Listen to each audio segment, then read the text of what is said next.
petite vidéo sur les mousquetons.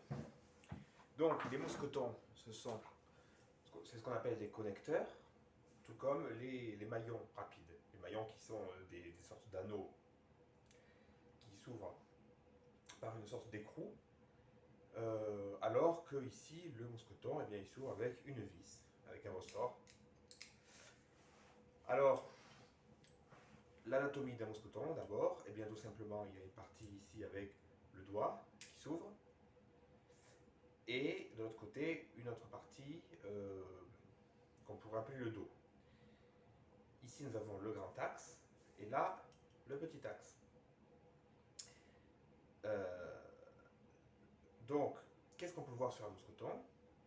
Eh bien, bon, la marque,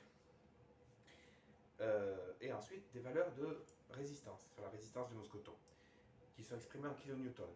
Donc 10 newtons, ça correspond à 1 kg dans les conditions présentes ici généralement de l'accélération de la pesanteur. Donc ça veut dire qu'ici les valeurs, donc on a 32 kN dans le grand axe avec une flèche dessinée comme ça veut dire que dans ce sens-là, on supporte eh bien, un poids de 32 kN, c'est-à-dire une masse de 3,2 tonnes. 3,2 en statique bien sûr, c'est-à-dire pas en dynamique. Pas si quelqu'un fait un vol plané comme ça et vient en bougeant, donc vraiment juste en statique, en pesant dessus. 3 tonnes 2, et dans ce sens-là, on a 10 kN, donc 1 tonne dans ce sens. Et avec le dos ouvert, on nous indique dos ouvert, comme ça, dans ce sens-là, dos ouvert, ça supporte 1 tonne seulement. 3 tonnes 2, 1 tonne. D'où l'importance de bien fermer le doigt. Ensuite, on a la date de fabrication et divers éléments concernant les normes. Donc la norme CE qui est indispensable d'avoir. Ici le marquage CE pour être bien aux normes, avoir une certaine garantie. Ici on a aussi un marquage UIAA, donc ça veut dire que c'est aux normes pour l'alpinisme, Union internationale des alpinistes. Et puis divers éléments de diverses normes. Voilà. Et il n'y a pas écrit ici sur celui-ci le type de mousqueton qu'on va voir.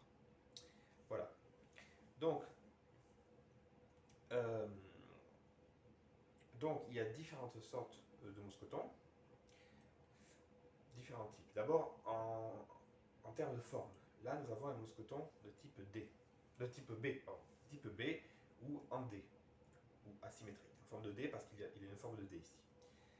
Donc le type B, ici, en fait, sa spécificité, c'est sa forme asymétrique, ce qui fait que quand on va mettre un nœud ici, le nœud va aller automatiquement se loger dans le coin ici.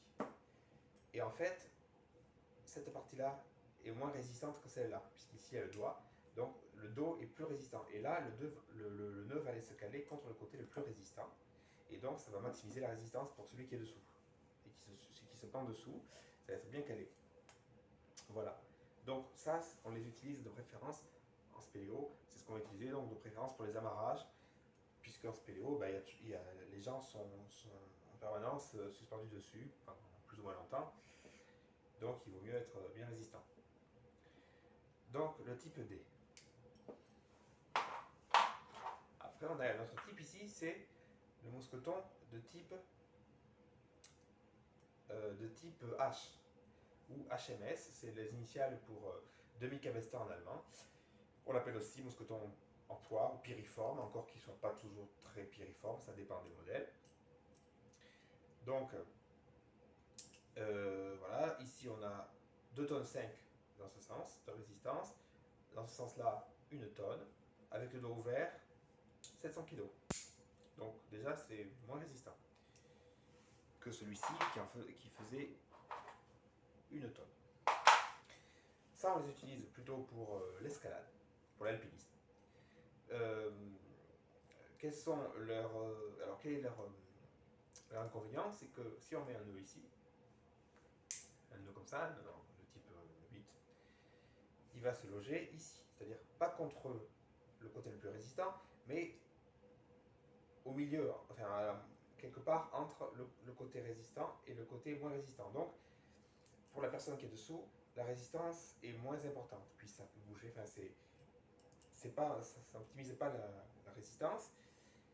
Euh, donc on s'en sert plutôt en escalade pour faire un nœud de demi-cavestan, comme son nom l'indique, enfin pas un nœud, un demi-cavestan qui prend une certaine place, qui peut comme ça facilement coulisser, ou pour se longer de manière provisoire en escalade, puisque bon, l'essentiel c'est de ne pas être en permanence en poids dessus, enfin, dessous. Voilà, et après en stylo ça peut servir pour des usages dans les secours, bon, quand on met pour mettre plusieurs charges dessus, mais pas pour suspendre une personne comme ça. Voilà. J'en profite pour faire remarquer ici que dans certains modèles de mousquetons, notamment les plus récents, on a ici un anneau rouge qui indique que là, si on le voit l'anneau rouge, c'est que le mousqueton il est ouvert.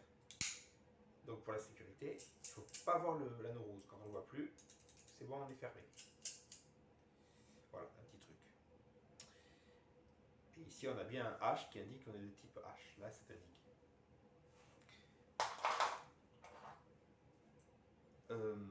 Ensuite, on a des mousquetons ici, comme ici, de type X, ou ovale, ou symétrique. Ça, c'est très mauvais, interdit de se suspendre dessus. Par contre, ça sert pour mettre des poulies. Comme ça, elles sont bien dans l'axe. Voilà, une poulie. C'est comme dans les via ferrata, je crois qu'on utilisait ça aussi. Et donc ceux-là sont des modèles en plus qui sont censés se fissurer, qui ont tendance à se fissurer, paraît-il. Donc ce modèle-là, qui est vieux et qui n'est même pas marqué CE, qui supporte 1,5 tonne seulement, bon, vieux modèle, lui on s'en sert juste pour des usages domestiques, pour suspendre un truc sur un sac, sur un porte-clés, voilà, il est réformé celui-ci. On a également, ressemblant un peu à celui-ci, des types K pour la via ferrata, donc c'est des modèles à grande ouverture, qui sont plus ouverts comme ça, et donc ici ça s'ouvre plus largement, et ça permet de prendre un gros câble de via ferrata comme ça, plus large. On n'en a pas ici. Et on a également ceci, c'est un mousqueton de type demi-rond ou omni, qui fait office, celui-ci en fait de mousqueton à vis comme on dit par abus de langage, de maillot en vis de ceinture, de MAVC, de mousqueton en fait à vis de ceinture, c'est-à-dire pour fermer le baudrier ici. Parce que sa configuration fait qu'il supporte plusieurs charges, comme ça, voilà, qui sont équilibrées. Et donc, si on regarde là, on a comme valeur de résistance 20 kN dans ce sens, mais également 20 kN si on met des éléments ici et ici, donc dans les trois directions. Et par contre, si on le prend dans ce sens, ça nous fait uniquement 15 kN, et donc 1,5 tonne. Et comme ça, c'est 1 kg. Voilà, donc celui-ci reste bien sûr toujours fermé, pareil, et on s'en sert pour les baudriers. Donc là, on a pas. Alors oui, j'ai oublié de mentionner aussi quelque chose, c'est que le mousqueton ovale, comme ça, on en a des modèles qui sont en acier, comme ça. Les autres étant, par exemple, en Zikral, je pense, enfin, je ne sais pas exactement, on a divers alliages. Et là, on a un en acier qui peut servir pour le mousqueton de freinage du descendeur. Il est bien solide, celui-là, c'est un vieux. Et il n'est pas marqué du tout CE ni quoi que ce soit, mais il est très résistant. Et de toute façon, on ne se suspend pas dessus. Et là, on garde la vis toujours ouverte. Voilà. Donc, ensuite, là, on a parlé des formes. On a également les différents types de fermeture du mousqueton. Comme on l'a vu, il y a pas mal de mousquetons qui se présentent comme ça, c'est-à-dire avec une vis qu'on appelle aussi virole ou bague. C'est ce qu'on appelle des mousquetons de sécurité ou des mousquetons à vis. Leur avantage, c'est que ils ils offrent une plus grande sécurité quand ils sont fermés. Voilà. Et donc on s'en sert pour les amarrages, pour tout ce qui nécessite une sécurité permanente, on va dire. Et, inconvénient, ben, d'abord il faut pouvoir les manier, il faut pouvoir fermer la bague. Et puis ça peut être un peu grippé s'il y a du sable, de l'argile dedans, ça peut éventuellement ne plus se fermer. On peut également trouver des mousquetons comme ceci, sans vis. C'est ce qu'on appelle des mousquetons de progression. Celui-ci toujours de type B, on peut le voir ici, mais il n'a pas de vis, donc c'est un mousqueton de progression dont on se sert pour se longer, temporairement, et donc il a besoin d'être très maniable, et donc pas de vis. Inconvénient, on ne peut pas se suspendre dessus, il est moins sécurisé, mais ça permet on peut l'utiliser, le défaire plus rapidement.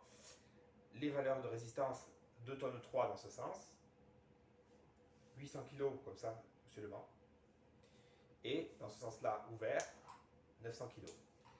Voilà. Donc c'est un peu moins que les mousquetons de sécurité, mais c'est maniable.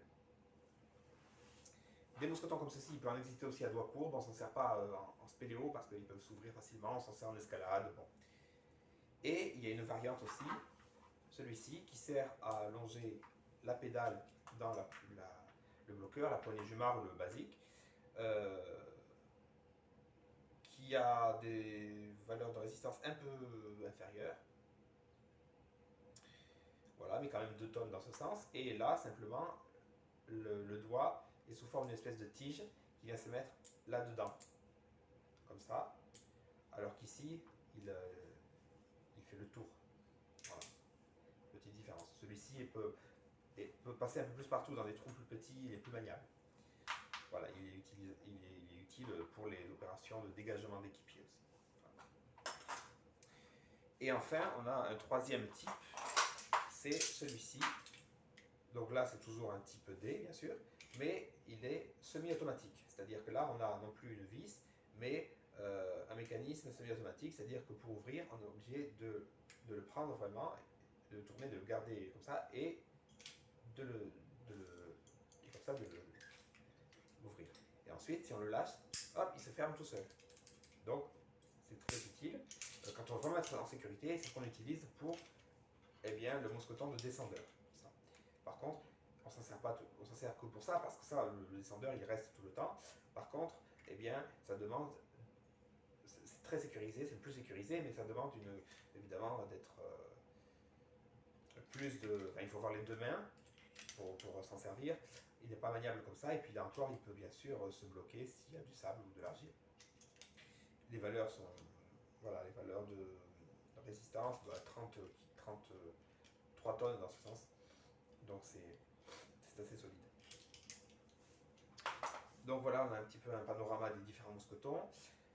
Donc ce qu'il ne faut pas oublier, c'est vérifier qu'on a quand même un marquage CE de préférence, sauf certains mousquetons, par exemple celui de freinage ou des mousquetons de progression, qui ne sont pas utilisés pour se suspendre dessus. Bon. Mais voilà, de préférence CE. Et puis il faut éviter alors pour la sécurité, voilà, les mousquetons sont valables à vie, les éléments métalliques, les connecteurs sont valables à vie, tant qu'ils ne sont pas fissurés, corrodés, oxydés, etc. Donc il faut surveiller toutes ces traces-là, toutes ces traces d'usure. Bien vérifier que les doigts s'ouvrent et se ferment parfaitement, ne se bloquent pas dans ouvert ou fermé. Et surtout, il ne faut absolument pas graver des initiales de club ou autre chose, bien sûr, sur le corps du mousqueton, parce que ça va diminuer sa résistance. Quand c'est gravé, c'est fait au moment de fabrication. Voilà, et puis toujours bien les utiliser de la manière dont ils sont faits pour. Voilà, et en fermant bien la vis quand il le faut. Voilà, on a fait un petit peu le tour sur ces mousquetons.